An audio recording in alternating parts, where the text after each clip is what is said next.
Alright, Bailey Music again. I go a little bit more in depth on some of the features of my AR-15. I didn't touch on earlier in the other video. One of them was the MOE grip from Magpul. I like the grip a lot. I like the fact that it adds some up here in the webbing of your hand. It gives you a little bit more grip length. I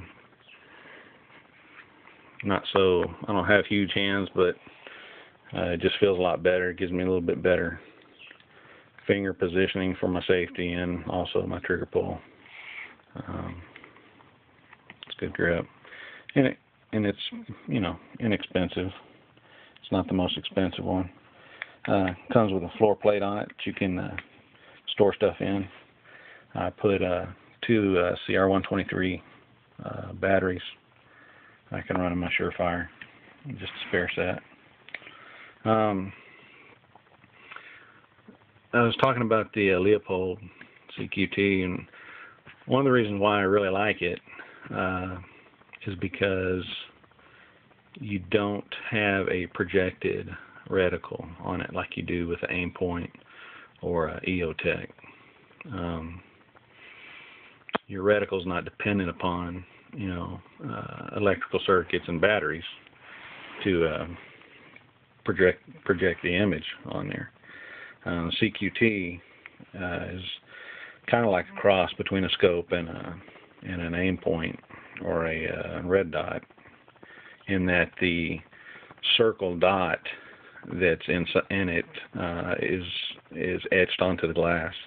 So you always have a black reticle in there. Up here on top, it does have a lighted feature that you can switch to light that reticle up. Like I was saying, the EOTechs and aim points, a lot of people run them because they're a little lighter weight. That's great, but a lot of times people find out when you're making a little longer shots, 100 yards, 200 yard shots, it's a little harder. You can do it. You can definitely do it. I mean, I can make a 200 yard shot, one power with this all day long, but it's quite a bit nicer when you can reach out there a little bit and get a more precise shot, which is what this gives you with the magnification built into it.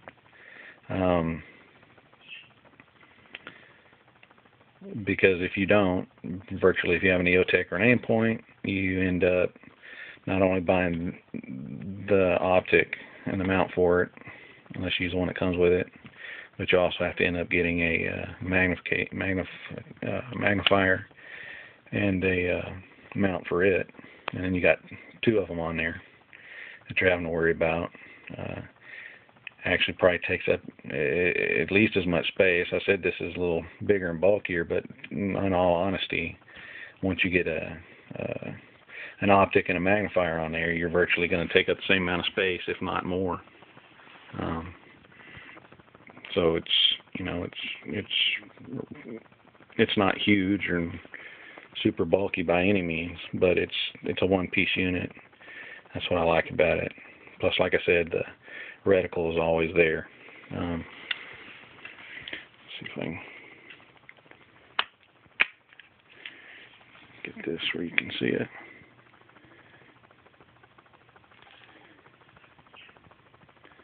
Figure out how to operate this thing here.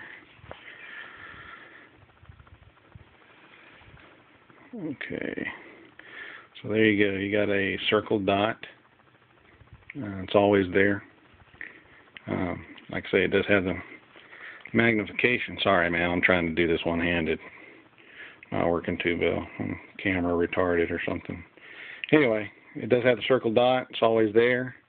Right on the money. It's super clear. It will light up.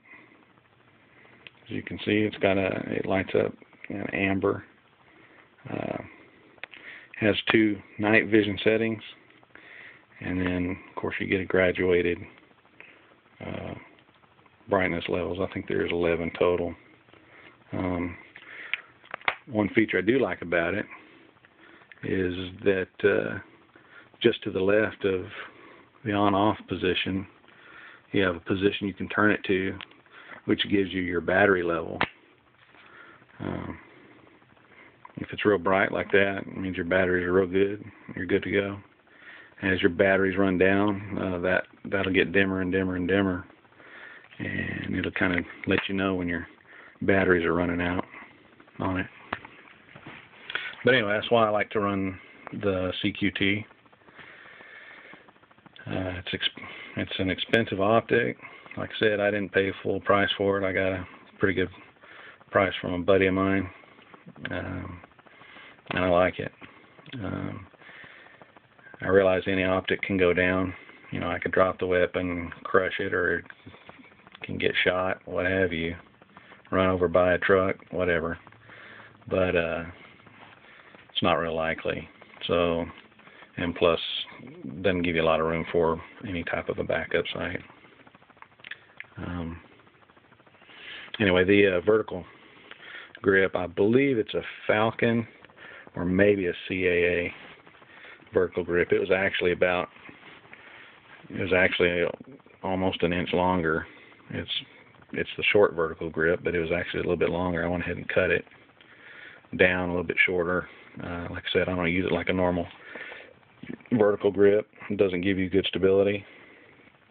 I just use it as, like I said, kind of a reference point. I can throw my hand up on the grip, you know, grab the weapon, and that's basically how I use it. Something I can pull back a little bit on, give myself a little more stability, and manipulate the light. So I actually like the Magpul angle grips, but I had this on there. I like it. Right now it's working for me. Later on I might go ahead and decide to upgrade, maybe get the angled foregrip for it. But I went ahead and got the Troy Industries, I think it's TRX Extreme. I like it because it's a thinner handguard. It's not so bulky, so you can really get up on it and get a good grip on it. Like I say, it's got a 1 4-inch and two 2-inch modular Picatinny rails. You can move anywhere, virtually mount it 6 o'clock, 9, 3 o'clock, and in between. Gives you a little more adaptability to it. Run the Surefire.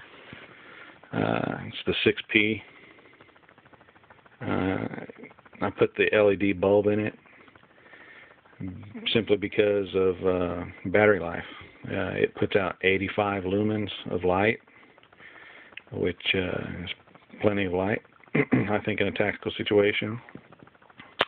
But the best part about it is it gives you up to 12 hours of run time on 2 of the CR123 batteries.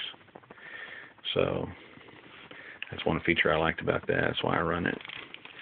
I got the KZ low profile flashlight mount. It really sucks it up on the handguard, kind of gets it out of the way, gets it up there where you're not having to reach so far out to manipulate it.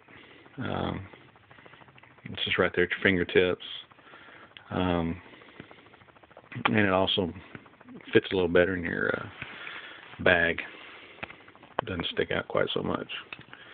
The reason why I ended up switching barrels and getting the H-bar barrel is because the barrel I had on it to begin with was a 14.5-inch barrel.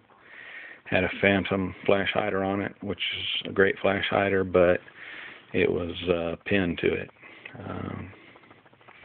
And I couldn't take the flash hider off, so I ended up going ahead and buying a 16.5-inch barrel so that I could specifically add this. I believe I said it was Precision Weapon Systems. It's Primary Weapon Systems. It's the FSC 556 compensator and flash hider.